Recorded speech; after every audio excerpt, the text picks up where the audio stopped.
একদিনে আমার 5টা কেকের অর্ডার ছিল, তো আমি সকাল সকাল ঘুম থেকে উঠে কেক বানাতে চলে এসেছি। আগের দিন রাতেই আমি কেকগুলো ক্রাম কোট করে ফ্রিজে সেট হতে রেখে দিয়েছিলাম। তো চলো কেকগুলো আমি কেমন ডিজাইন করছি সেগুলোই তোমাদের সাথে শেয়ার করব। প্রথমেই যে কেকটা ছিল সেটা বেবি শাওয়ার থিমের একটা কেক ছিল, বাংলায় যেটা আমরা স্বাদ খাওয়ানো বলি।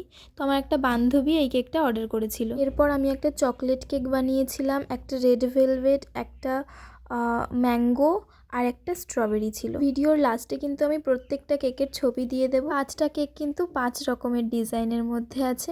তো সব থেকে কোন ডিজাইনটা তোমাদের বেশি ভালো লাগলো সেটা কিন্তু অবশ্যই কমেন্ট করে জানিয়ে যেও। আর হ্যাঁ, ক্রিসমাস তো চলেই এলো, তোমরা যারা যারা আমার থেকে কেক নিতে চাইছো অবশ্যই আমার সাথে যোগাযোগ করতে পারো। তো চলো এবার আমরা কেকগুলো প্যাকিং করে নিই। আর ভিডিওটা যদি তোমাদের ভালো লেগে থাকে তাহলে একটা লাইক করে দিও আর কমেন্টে জানিও যে কোন কেকটা সব থেকে বেশি ভালো হয়েছে। আর হ্যাঁ, সবাইকে অ্যাডভান্স মেরি ক্রিসমাস। সবাই খুব ভালো করে দিনটা কাটাও, অনেক কেক খাও, খুব মজা করো। তো আবার কথা হবে পরের ভিডিওতে। টাটা।